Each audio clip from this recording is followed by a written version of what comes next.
Here's a question I get all the time from new freelance writers as well as freelancers who have been doing this for a while. And that is, do you really need a contract? So this will pop up in three different scenarios. The first one is that it's a quick job. You know that you would be able to write the content and do everything the client needs to do really fast. And it feels like asking for an agreement is just an extra step that's standing in the way of you and getting your money. The second situation is a client will say, you know what, I'm not going to sign the contract. You can put whatever you want in front of me, but I'm not going to sign it. And that if you force me to sign it, I will walk away. I have a training video that talks about that because that's a very unique situation. And the third scenario, which is also very common, is a friend or family member comes to you and says, "Can you help me with my site?" And they're willing to pay you, right? So this is an actual legitimate gig. And you figure, this is my friend, this is my family member. I love them. They love me.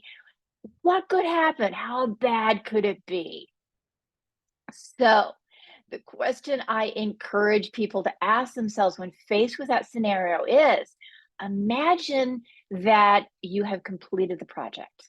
It has taken more time than you expected. You've spent hours writing and researching and doing everything that you needed to do for the project. And then you find out that the client isn't going to pay you because of some sort of thing.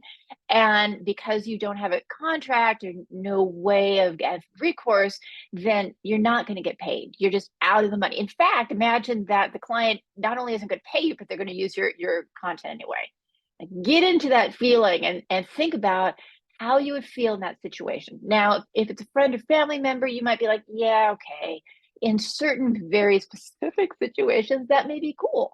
But for the average client that you're talking to every single day that comes in out of the blue, you're not going to feel so charitable and warm and fuzzy about giving them free work. So the contract protects not just you, but also protects the client from any kind of funky misunderstandings. So, for example, your client doesn't realize how much time and effort it takes you to do revisions to a web page. So being able to have in that contract, hey, I will do 2 revisions as long as it's not out of scope. And that's included in the price. That's a boundary for you, and the client knows what to expect. So that way you're not stuck in the trap, which can happen, of ongoing revisions with the client because there's nothing in the contract that says you're not going to do it forever until the client is happy, whenever that is.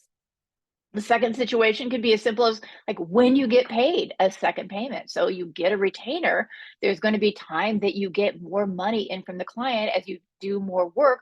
When does that take place? And what happens if you don't receive the money? So having that agreement in place can help the client again know where the boundaries are and help know that you're protected. You have something that you can give the client that both feels good to them but also feels good to you. So I have relied on my contract multiple times over my 25-year career. I have had clients that didn't want to pay me because they didn't want to use the content. Not that it wasn't good, they just went a different direction. I've had times where clients have expected more revisions, and I could point back to the contract, and let them know why I wasn't going to do that and why that would be an additional charge. So little things like that, they don't have to be contentious, but it's a good source document for both you and the client so everyone is on the same page. So I fully encourage you to check out the contract tab and check out the contract, the scope of work or the statement of work, as well as the walkthrough. So you get an idea of what the contract says and how detailed you need to be with that scope of work document.